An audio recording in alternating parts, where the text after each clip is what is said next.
শুভ সকাল বন্ধুরা, সকলে কেমন আছো? আশা করি সবাই খুব ভালো আছে, আমিও খুব ভালো আছি। আজই হলো শুক্রবার, আর একটা নতুন রেসিপি নিয়ে চলে আসলাম তোমাদের কাছে। দাঁড়াও দাঁড়াও, রেসিপিটা করার আগে আগে আমি এই যে কড়ায় তেল বসিয়েছি, আর এই দেখো কাঁচা মুগের ডাল সেদ্ধ করে রেখেছি। এই ডালটা আগে ফোড়ন দিয়ে নিই, তারপর তোমাদের সঙ্গে রেসিপিটা শেয়ার করব। যে আচ্ছা কী রেসিপি শেয়ার করব সেটা বলবো তোমাদের। আর দেখো গরম তেলে দিয়ে দিলাম জিরে আর তেজপাতা, শুকনো লঙ্কা ফোড়ন। আর এখানে দেখো ভাতের হাঁড়ি নেমে গেছে আমার।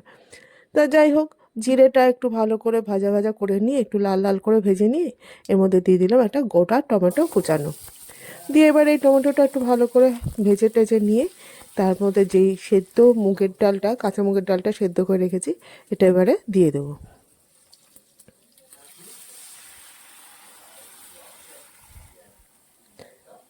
তারপর তো নুন, হলুদ, সামান্য একটু মিষ্টি আর একটু ধনেপাতা দিয়ে ডালটা আমার ফুটিয়ে ভালো করে একটু 1 মিনিটের জন্য স্ট্যান্ডিং টাইম দিয়ে আমার ডালটা রেডি।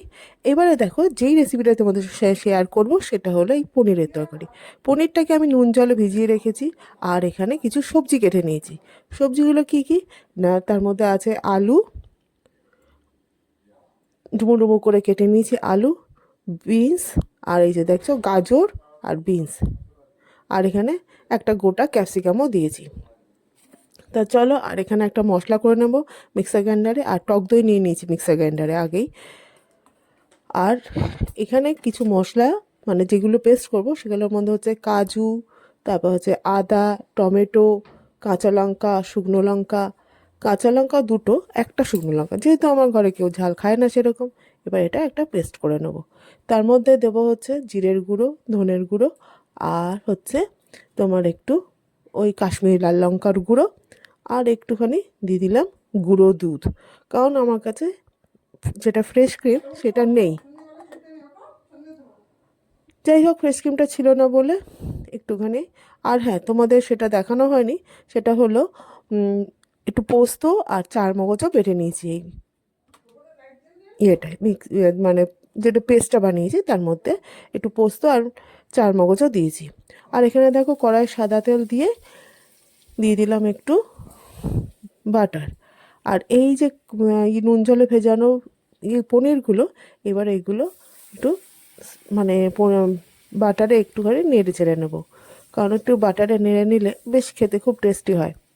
কিন্তু পুরোটা বাটার দিনই, অল্প সাদা তেলও আছে। আর এখানে দেখো এটা হালকা করে একটু নেড়ে চেড়ে নিয়ে তুলে রেখেছি।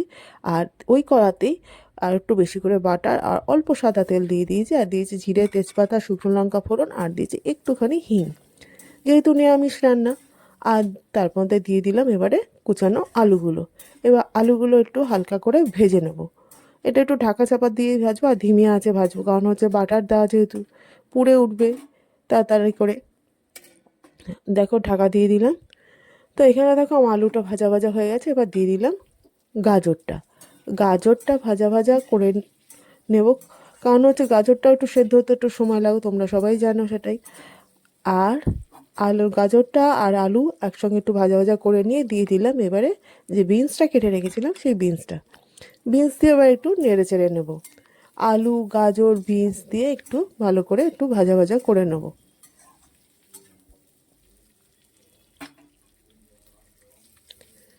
এখানে দেখো একটু মোটামুটি ভাজা ভাজা হয়ে গেছে। এবারে দেবো হচ্ছে এর মধ্যে নুন, স্বাদ মতো নুন আমি আগেই দিয়ে দেবো।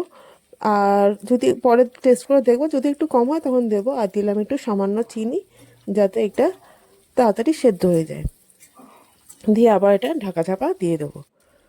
যাই হোক, ঢাকা চাপা দিয়ে দেখো আমার এখন এরকম ভাজা হয়ে গেছে। এবার দিয়ে দিলাম ক্যাপসিকামটা, কুচানো ক্যাপসিকামটা দিয়ে এবার আবার ভালো করে একটু নাড়বো।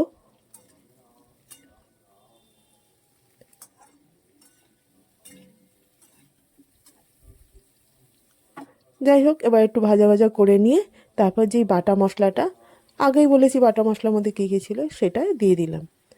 এবার নিয়ে এবারে ভালো করে কষাতে হবে। কিন্তু মনে রাখতে হবে যেহেতু টক দই আছে, এটা কিন্তু নিচে লেগে যাওয়ার চান্স থাকে, এটা একটু নাড়তে হবে।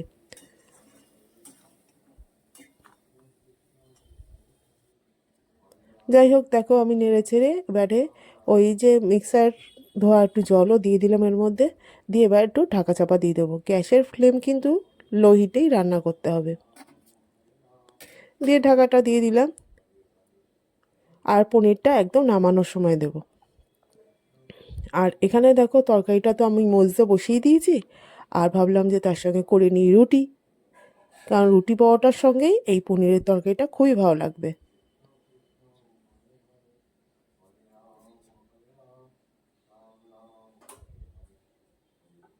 বেশ ফুলকো ফুলকো রুটি এর সাথে বেশ জমে যাবে, কি বলো তোমরা?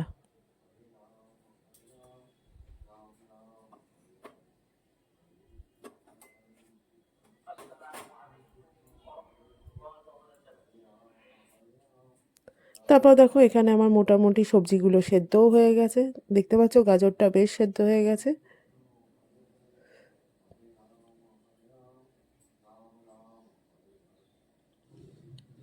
এবারে এই পনিরটা দিয়ে দেবো।